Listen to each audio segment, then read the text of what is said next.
Ini saya akan menyampaikan materi tentang budaya positif di sekolah kita hari ini. Dan jelas sebelum kita mulai, saya jawab dulu ya. Berdoa masing-masing, berdoa, kita mulai. Berdoa selesai. Baik Bapak Ibu semuanya, kita boleh lihat di materi kita ada sebagian Bapak semua. Di sini saya akan memaparkan tentang budaya positif di sekolah kita. Nah, pertama itu latar belakang dulu. Pendidikan adalah sebuah tuntunan dalam hidup dan tumbuh kembang biak anak. Setiap anak ini memiliki kekuatan dirinya sendiri, ya, memiliki pengalaman dan kekayaan. Pendidikan haruslah membimbing dan menguatkan apa yang ada di dalam diri setiap anak agar dapat memperbaiki tingkah lakunya, cara hidupnya, dan pertumbuhannya. Dalam proses menuntun, anak-anak diberikan kesempatan seluas-luasnya untuk mengembangkan potensi bakat dan minatnya sebagai individu yang unik. Nah, ini Pak Ibu sebagai latar belakang pendidikan dari positif. Kemudian guru-guru juga sebagai pamong belajar. Artinya Pak Ibu, kita sebagai ini adalah mendidik dengan tugas utama melakukan kegiatan belajar mengajar, pengkajian program, dan pengembangan model pendidikan non formal dan formal. Ini yang sesuai dengan pengertian dari pamong belajar. Kemudian dalam arti dapat memberikan tuntunan agar anak dapat menemukan kemerdekaannya dalam belajar. Guru diharapkan memiliki nilai-nilai positif yang dibutuhkan untuk membentuk karakter Pancasila dengan memberi contoh dan melakukan pembiasaan yang konsisten di sekolah. Kemudian pengembangan budaya positif ini dapat menumbuhkan motivasi intrinsik dalam diri anak untuk menjadi pribadi yang bertanggung jawab dan membudi pekerti, luhur, serta akhlak yang mulia. Ini Pak Ibu saya ambil dalam latar belakangnya sesuai dengan kategori artinya istilah kita. Artinya Pak Ibu dibahas cuma nilai-nilai kekayaan dan kebiasaan-kebiasaan di sekolah yang berpihak kepada murid agar murid dapat berkembang menjadi pribadi yang kritis, penuh hormat, dan bertanggung jawab.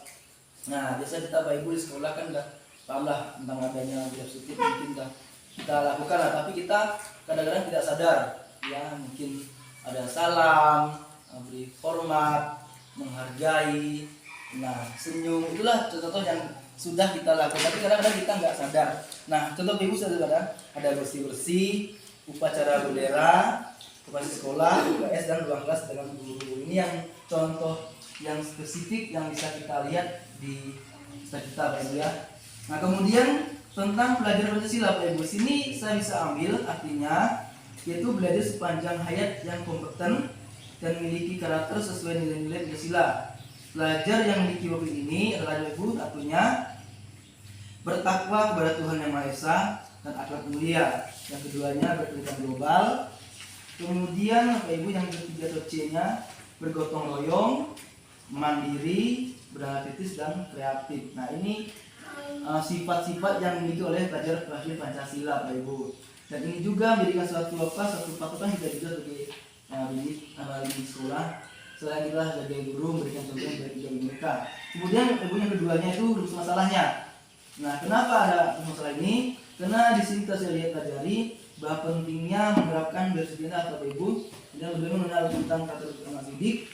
Tiga itu pentingnya kesepakatan dan kontrak di dalam belajar dengan membuat pesan kelas. Nah, saya kemarin dapat juga dengan anak-anak di kelas.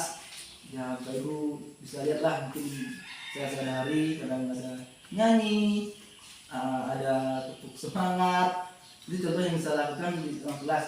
Saya harapkan juga nanti Bapak Ibu sebagai pendidik juga, guru-guru tentunya yang sudah senior juga, yang mana kita kali ini nanti kedepannya biar supaya kita lebih baik lagi tugas kita. Nah, kemudian nanti Bapak Ibu yang tiga juga ada tolak ukurnya.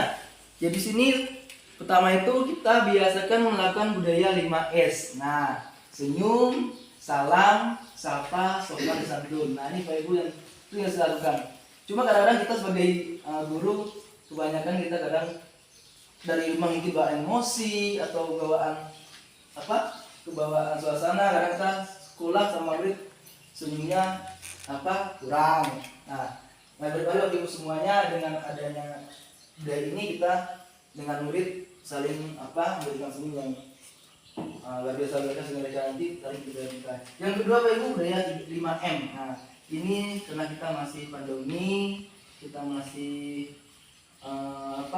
ini suasananya, jadi itu aja ya, pakai masker, cuci tangan, jaga jarak di kerumunan dan mengurangi mobilitas. Nah ini Bapak Ibu yang bisa sampaikan tentang Bapak Ibu ini.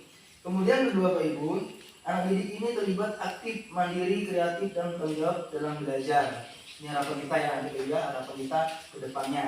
Yang ketiganya itu anak didik toleransi dan saling menghormati. Nah, karena Bapak Ibu mungkin di kelas kita kadang dengan larian, tidak tidak menghargai kawannya, kadang kita berguru karena emosi juga. Nah, ini dalam kejadian. Yang keempatnya, anak didik juga peduli dalam mencintai diri sendiri dan peduli kebersihan lingkungannya. Nah, ini dia. Yang terakhir, hidup sehat, berpakaian rapi dan bersih. Ini harapan kita Bapak Ibu. Baik, selanjutnya Bapak Ibu mungkin ada yang dulu atau disampaikan, silakan sebagai bisa belajar dulu berikutnya. Ada mungkin silakan, nggak masalah. Kita saling diskusi lah. Lanjut sampai sini. Ada Pak Agus, monggo tanyakan apa? Ada bunga? Tapi kalau ada Bapak Ibu, kalau nggak ada atau belum ada, kita lihat terakhirnya tujuannya. Nah, ada tujuan Bapak Ibu, yaitu tujuan Bapak Ibu itu membangun budaya tertib sekolah adalah anak untuk menumbuhkan karakter anak. Nah ini Bapak Ibu ya, kami sebagai CGP tujuan harapan kami itu menggerakkan sebenarnya sekolah, sama guru-guru lah. Tapi yang namanya Bapak Ibu bukan itu sebenarnya juga ya. Yang paling utama itu adalah menumbuhkan karakter. Nah kita lihatlah sekarang ya. Jadi sekarang ini Bapak Ibu mungkin banyak sekali yang udah tidak sesuai harapan kita ya. Ya, Bapak ya. Iya. Kenapa? Karena mungkin dengan sistem belajar seperti ini anak-anak kurang komunikasi dengan guru, nah kurang dengan teman-temannya, sehingga ketika mereka bertemu dengan guru kadang-kadang kurang memberikan salam, santun, ini apa ya, semua. Ini harus kita kembangkan nanti di anak-anak kita. Yang kedua Bapak Ibu itu misalnya program kelas ini dengan tujuan untuk menumbuhkan dan membiasakan anak jadi mandiri, disiplin dan bertanggung jawab. Itu seharusnya itu tujuan Bapak Ibu. Tapi yang kembali lagi kita ke pribadi sebagai guru, kadang-kadang itulah namanya guru itu memang banyak tuntutannya. Tuntutannya banyak. Iya, bukan apa. Tapi kita berusaha lah ya, kita berusaha dan mungkin kita berusaha. Itu dia, sehingga apa yang kita nanti anak-anak pun lebih baik depannya. Baik, Pak Ibu. Kemudian yang selanjutnya itu ada karakter. Nah, nih karakternya yaitu mereka itu menjadi manusia yang manusia yang selamat dan bahagia. Kenapa Pak Ibu bahagia? Karena setelah mereka nanti sekolah di SD ini, nanti ke SD lagi, mereka diterima di masyarakat dengan baik, menjadi manusia yang berguna, jadi manusia yang memiliki akhlak yang baik, dan juga bagi manusia yang berguna bagi masyarakatnya. Yang benar manfaatnya yang kelima itu manfaatnya terciptanya pendidikan yang merdeka, terciptanya anak didik yang merdeka, meningkatkan pengetahuan pendidikan lebih mudah dalam menilai, adanya ide-ide dan persepsi dan beragam, terciptanya rasa aman, nyaman dan menyenangkan di dalam belajar. Nah, Bapak Ibu sampai hari ini saya pun masih belajar Bapak Ibu, susah menentukan nilai menyenangkan itu susah. Ya Bapak Ibu ya. Saya susah juga Bapak Ibu, susah juga. Kenapa susah? Saya juga. Karena kita dituntut Bapak Ibu mampu melihat kemampuan mereka, mampu melihat kebutuhan mereka Bapak Ibu. Itu yang saya kadang belum mampu di kelas. Kadang anak ada yang seperti ini orangnya, anak yang seperti ini tipe, anak ini karakternya.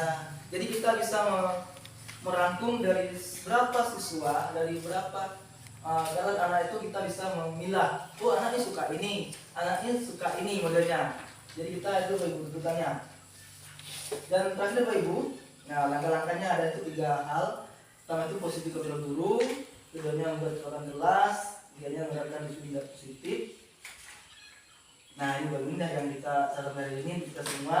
Dan terakhir Pak Ibu, setelah saya buat hasil kegiatannya adalah olahraga aja. Pertama itu cuci tangan, kedua itu keseluruhan belajar. Nah Pak Ibu yang sampai hari ini tadinya yang bisa minta maaf kalau ada kurangnya, ada lebihnya, ada salahnya, dan Silakan Bapak Ibu ditanyakan di lain waktu. Dan kesempatan mungkin kita bisa berbagi lah ilmu lagi Bapak Ibu ya.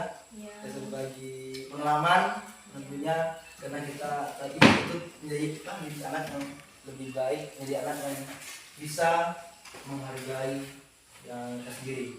Saya akhiri, selamat pagi semuanya. Ya. Ini kami guru-guru akan melakukan bersih-bersih. Inilah salah satu contoh nyata kali didik memberikan budaya positif bagi anak-anak didik kami, terutama bagi sekolah kami.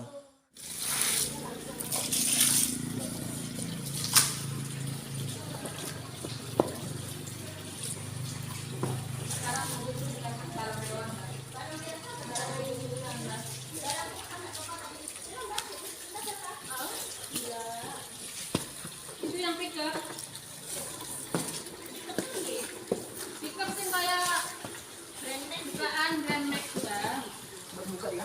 Iya, untuk kita bisnis bang, untuk ngantar segala tahu tempenya di Cawang tuh. Kayak punya ready bang. Bukan barang mewah kalau zaman dulu kayaknya bisa, enggak kan kayak gitu. Zaman saya beli itu masih mahal rasanya, belum banyak mobil yang lain, masih langka gitu loh mbak. Setelah saya ini. Saya itu udah tetangga ganti pakai. Ini saya. Oh.